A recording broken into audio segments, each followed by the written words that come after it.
Hello and welcome to another episode of South Asia Focus. I'm your host Swati Kundra. Today we begin the show with India, where the Finance Minister Arun Jaitley presented the annual budget for financial year 2017-18.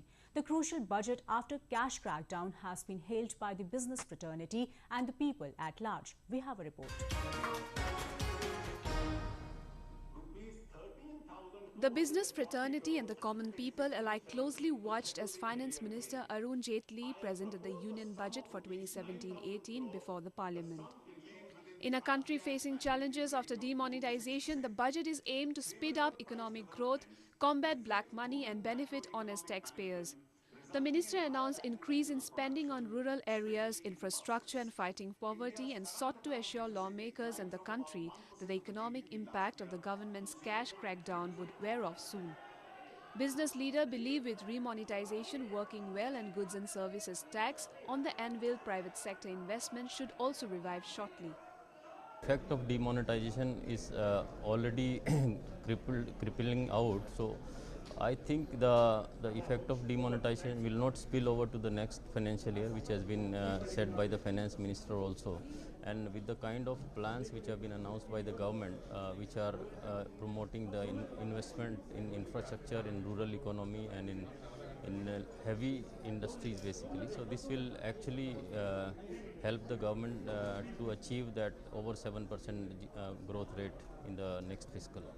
See, corporate sector is happy because total budget aim is to give benefit to the common man, middle class man and corporate also. So once the money will become in the circulation, automatically demand will be boosted, and that's one corporate, that if demand boost, automatically corporate profit will boost. Some of the highlights of the budget are: total support to rural and agriculture sector raised by 24% to $27.8 billion. A new integrated infrastructure planning paradigm comprising roads, railways, waterways and civil aviation with a provision of $35.8 billion for the transportation sector as a whole. Income tax for smaller firms with annual revenue of up to $7.5 lakh reduced to 25% from 30.26%. Ban on all cash transactions above $4,500. We are now joined by Sandeep Jajodia, an industrialist and Senior Vice President of the Associated Chambers of Commerce and Industry of India, who will give us an insight into the budget. Mr. Jajodia, can we call this budget as pro-people and investment-friendly? He has touched upon all sections of society in a very judicious manner. Pro-people because, for example, the agri sector, the farmers have been taken care of in a very nice way. They've been given credit facilities up to 10 lakh crores. They have been given opportunity to value add on their produce and get better pricing. The insurance coverage through Safal Bima Yojana has been extended to, I think, 40%, up from 30%. So that way we have a lot of benefits have been given to the farmers. As regards the youth and the women, skill centers, 100 skill centers have been announced, and this is give youth an opportunity to skill themselves, to get better employment and better salary levels. So I think this country needs currently job opportunities, and what it needs is to take care of the large population in terms of offering jobs. So to address that, the budget has allocated a very large amount to infrastructure, to 3.96 lakh crores, which will completely or very rapidly increase economic activity throughout the country. A lot of incentive has been given to affordable housing, which is another area of economic activities. This economic activity will generate a lot of demand for the corporates, especially in the infrastructure space, like cement and steel and other associated allied industry. So because reality sector and construction sector in the last 2.5 years have been under a very big slowdown, so has the steel and cement. But this new renewed spend on infrastructure will give a lot of boost to the corporates. The government has projected the GDP growth over 7%. Are we in a position to achieve this target in the post-demonetization scenario? Well, that, the time will tell. When the demonetization was announced, there was a lot of apprehensions that India will take a long time to get back to its economic development. But we are already seeing that most of the economic activity is coming back.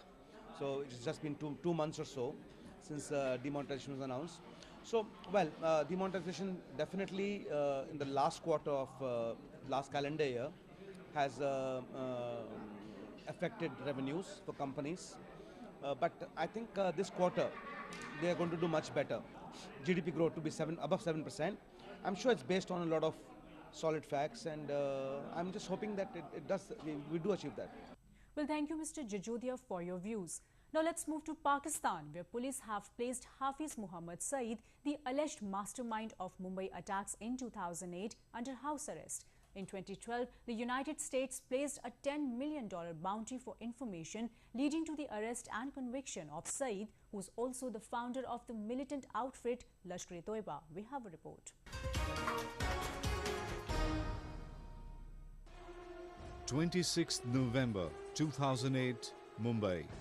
At least 10 members of Lashkar-E-Taiba, an Islamic militant organization based in Pakistan, carried out a series of 12 coordinated shooting and bombing attacks.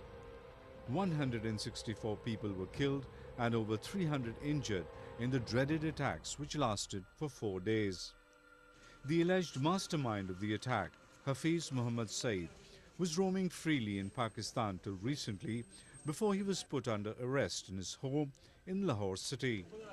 The move came after years of pressure in Pakistan to put Saeed on trial, but India said Islamabad needed to do more to prove its commitment to fighting militancy. Exercises such as yesterday's orders against Hafiz Saeed and others have been carried out by Pakistan in the past also. Only a credible crackdown on the mastermind of the Mumbai terrorist attack and terrorist organizations involved in cross-border terrorism would be proof of Pakistan's sincerity. Lashkar-E-Taiba has been banned as a terrorist organization by Pakistan since 2002. Hafiz Saeed then formed Jamaat-ud-Dawa, a charity organization, and continues to work openly across Pakistan. The United Nations and the United States, however, list JUD as a front for Lashkar-E-Taiba. Both organizations, as well as Saeed as an individual, remain under international sanctions.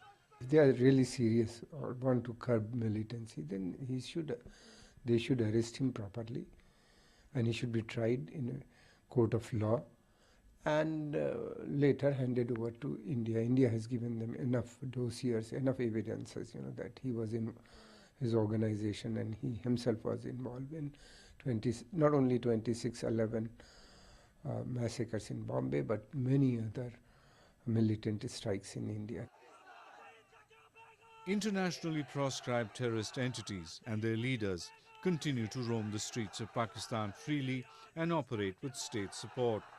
They even raise funds openly in flagrant violation of Pakistan's international obligations. Not only India, neighboring Afghanistan also accuses Islamabad of sheltering the Taliban, who have been perpetrating violence in the country. The head of Al-Qaeda militant outfit, Osama bin Laden, who was also found sheltering in Pakistan's Abbottabad city and was killed by US Special Forces in May 2011. Terrorists like Hafiz Saeed are being used by Pakistan for its proxy war against India and Afghanistan. Next, we take you to Balochistan, a resource-rich and the largest province of Pakistan, where human rights violations are on the rise. Incidents of enforced disappearances and killings by the security forces have raised alarm bells among the international community. We have a report.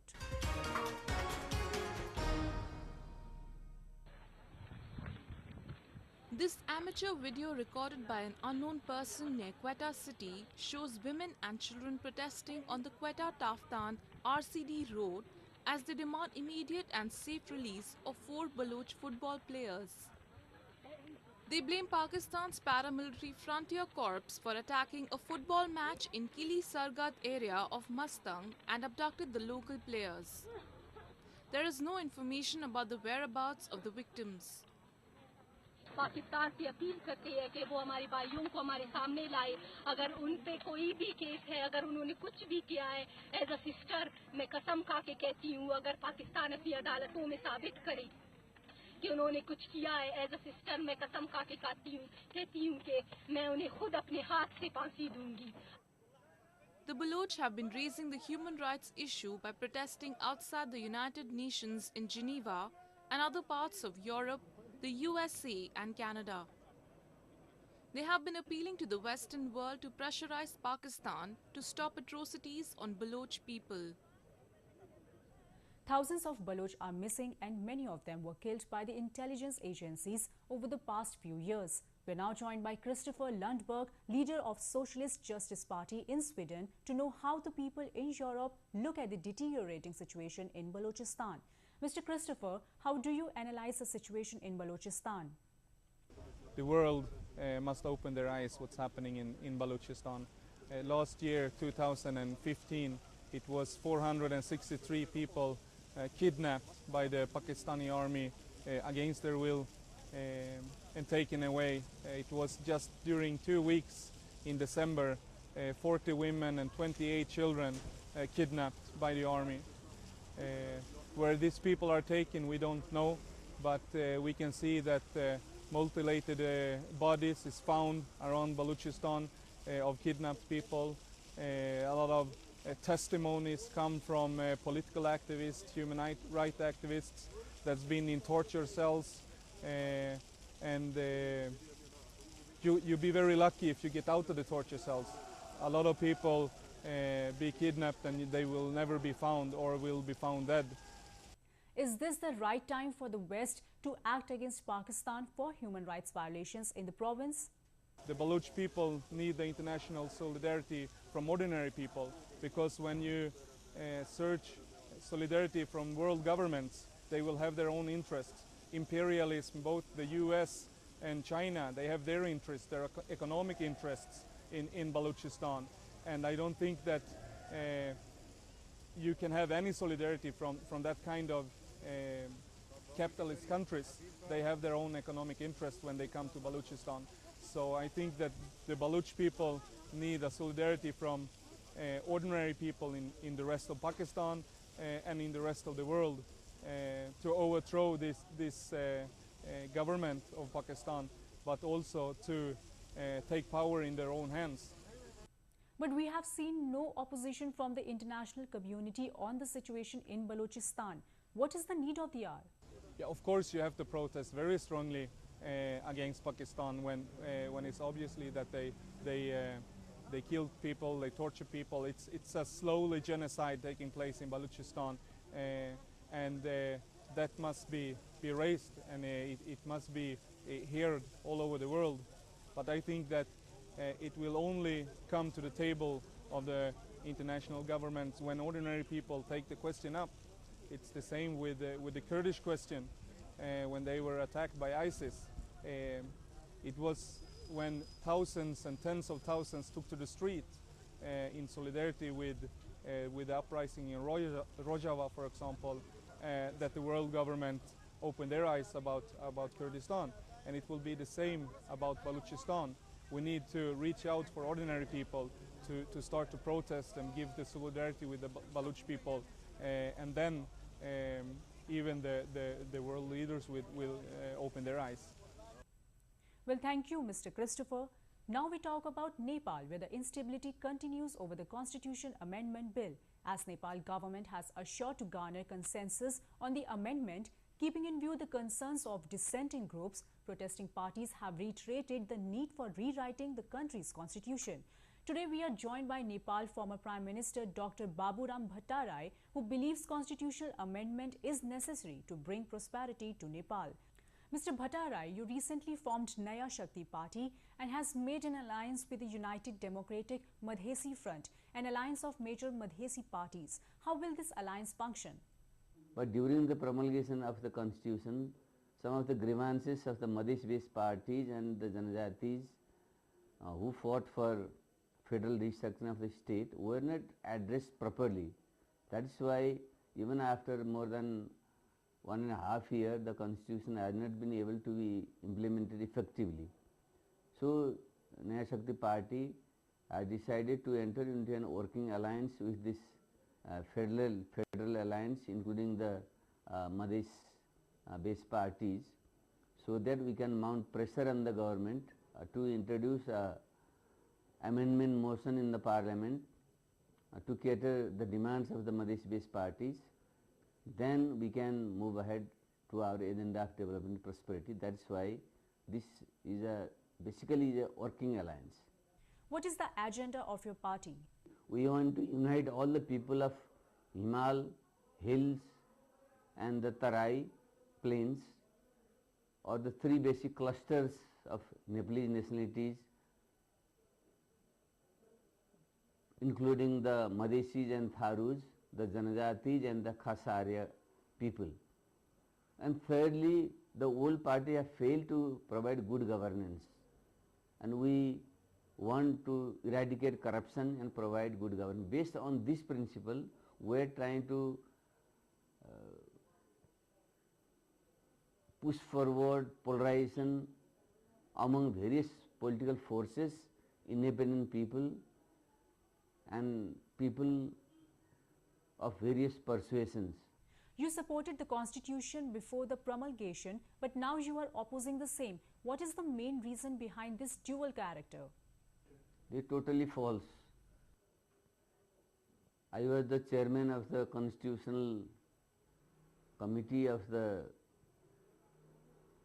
Constituent Assembly. So during that time, I tried my best to include the demands of the Madheshis, Tharus and Janajatis and women and Dalits in the constitution, and particularly I had focused on going for a presidential form of state to provide political stability in the country. Basically on these issues, I couldn't persuade the major parties, including the Nepali Congress, the UML and the then Maoist party which I belong to.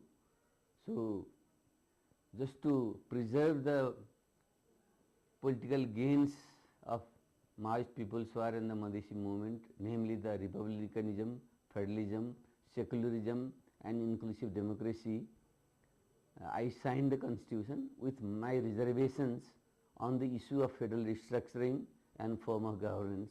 So this is well known, it is documented in the Constituent Assembly, so there is no duplicity in this. I am very consistent in my political stand and history knows it well.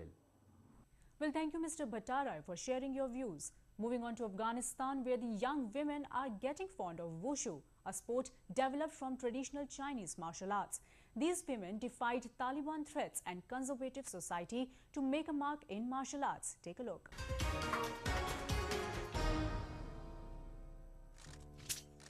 Stretching, bending and slashing the air with bendable metal foil swords. A group of girls practice the flowing movements of wushu martial arts on a snowy mountain top to the west of Kabul city. Martial arts of all kinds are popular in Afghanistan, but only for men. It's very hard for women and teenage girls to practice the sport or any other sport for that matter. هدف ما همین است که شاگردای ما از طبقه اوناس در مسابقات جهانی شرکت کنند و مدال بیاورند برای وطنشان. این بزرگترین آرزوی ماست. مشکلات ما ناامنی در کشور ماست که ما نمیتونیم به امنیت نداریم که ما بتونیم درست که بریم سر وقت بریم در تمرین خود ادامه بدیم. یعنی خیلی با مشکلات مواجه هستیم، نمیتونیم، یعنی دلش نداریم که بریم در کلاب بریم زیادی وقت. Seema took up the sport in Iran, where she fled with her family to escape conflict years ago. There she won medals and certificates in competitions. Encouraged by her father, she has been teaching in Kabul for about a year. من اولین آرزویم از سیما جان ایه که یکی در دخترای دیگر مثل خود همونطور تربیت کنه یا آموزش بده مثل خودش یا حتی در حد بالاتر از خودش. او زمان آرزوی ما برآورده میشه، من بسیار خوشحال میشم. و آرزوی دیگه من ایست که سیما جان بتونه از اخوان مختلف شاگرداش جذب کنه. The Shaolin Wushu Club is in a part of Kabul that is home to the capital's Hazara ethnic community. So far, all the girls in the club are from the Persian-speaking, mainly Shia group, who have faced a series of bloody attacks claimed by Islamic State militants over the past year. Their generally more liberal social traditions give more room for girls to move outside the home and practice sports. However, the students still receive taunts and harassment. نگران امنیتشان هم هستیم، چون که واقعا از این به بعد دخترها خب پیشرفت میکنن و همونطور که خودتان خبر دارین کشور ما کشوری که جهالت درش موج میزنه، یک آدمای ممکنه که پیدا بشه و مانع پیشرفت بانوان قرار بگیره و دوست دارم که با این جهالت مبارزه کنم. Women in Afghanistan have faced hardships after 1970s during Soviet occupation, civil conflict between Mujahideen groups and government forces, and then under Taliban rule. Things are turning better in the past decade, but they need more freedom to get an exposure. We hope things turn better in war-torn Afghanistan. Now we take you to India's capital, New Delhi, where a mega festival was held to showcase the country's rich cultural diversity. Held against the backdrop of historical Red Fort, the event witnessed a massive response from domestic and foreign visitors.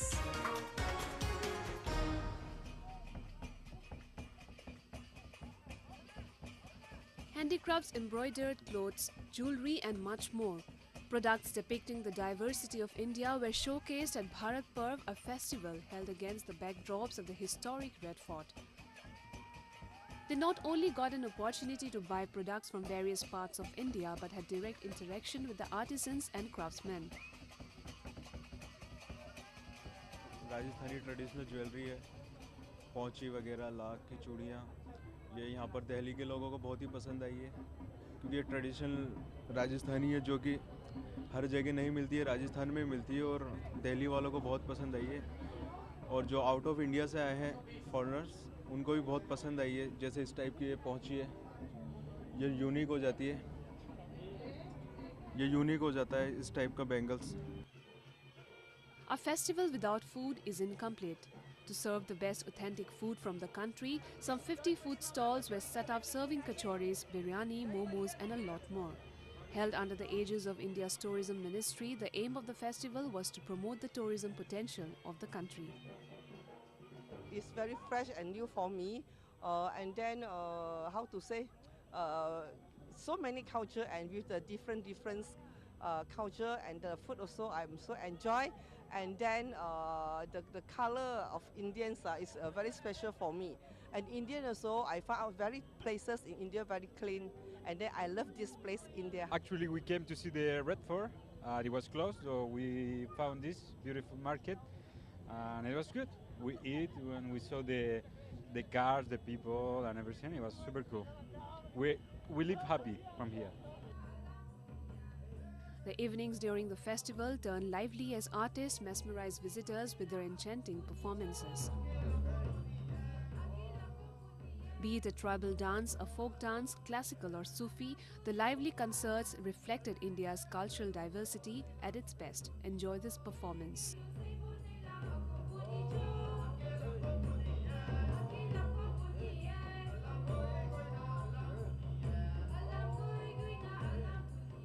With that, we come to the end of this week's episode. See you next week. Goodbye and take care.